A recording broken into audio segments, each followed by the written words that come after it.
si vous élevez des insectes comestibles, il faut 10 kg de végétaux pour produire 6 à 8 kg d'insectes comestibles, alors que vous ne produisez qu'un seul kilo de bœuf avec la même quantité de nourriture. Ce qui veut dire que le coût environnemental est bien meilleur si vous élevez des insectes. Et puis pareil, je l'ai dit tout à l'heure, la valeur nutritive est très intéressante, ne serait-ce que de protéines, vitamines et minéraux. Et puis sachez aussi que les insectes ne produisent pas de gaz à effet de serre. Oui.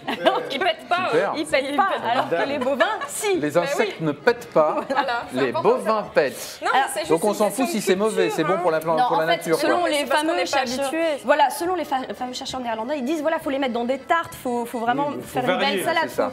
faut que ce soit mis dans des sucettes Oh là pour que ce là, soit attendez, assez. vos photos, oui, là, ça regardez. donne pas envie. Mais oui, mais c'est parce que notre Attends, c'est- culture ne nous a pas habitués, Non, mais il y a c'est plein de vrai. pays où Sachez ils qu'en mangent, Thaïlande, on mange déjà des insectes. Une dernière Eh ben, grand bien leur face. Une dernière chose, à notre insu, Laurent, on mange en moyenne 500 grammes d'insectes par an dissimulés dans de la confiture de framboise ou du pain, par exemple. Ce qui veut pas dire que vrai. les Et ceux insectes, qu'on vous en avale mangez- aussi en roulant en vélo, vous roulez.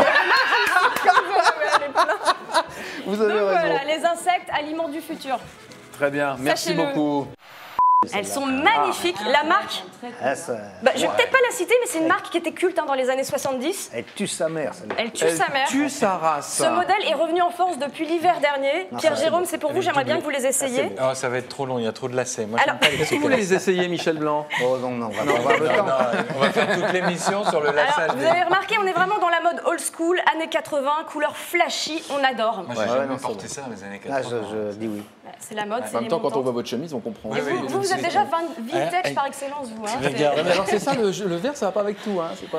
Bah, pas sur Pierre Jérôme, en tout cas, Ah oui, c'est sûr. d'accord, ok, très bien, parfait. Donc moi, là- je suis vintage, hein, donc... La petite veste, je la trouve très Non, mais moi, là, moderne. moi, le personnage Michel Blanc, il est vintage.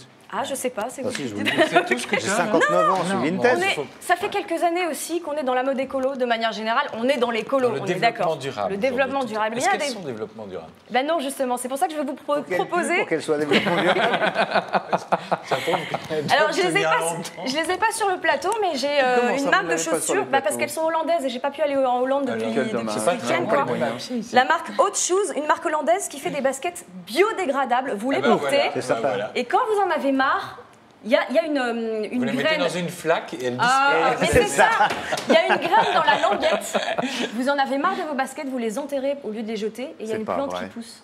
C'est Parce vrai. qu'il y avait une graine Et dans la la basket languette. reste là ou elle. La basket reste sous terre, elle est biodégradable. Mais c'est débile, C'est votre génial. truc. Mais non, elle est biodégradable. Elle est faite tout en recyclé. Vous la mettez sous terre quand vous en voulez plus, vous C'est l'arrosez dingue. et une Oui, mais plante pousse. Vous vous baladez avec une poubelle à chaque pied, C'est pareil. et moi, je trouve ça formidable. Et ça pue, et donc c'est bio. Donc c'est biodégradable. Merci. Alors moi je vais vous Remarquez-vous. parler du Ch'ti 2011 qui est sorti il y a quelques jours. Hein. Le Ch'ti, pour ceux qui ne le sauraient pas encore, c'est ce fameux guide des adresses et bons plans de l'agglomération lilloise rédigé par les étudiants de l'école de commerce l'EDEC.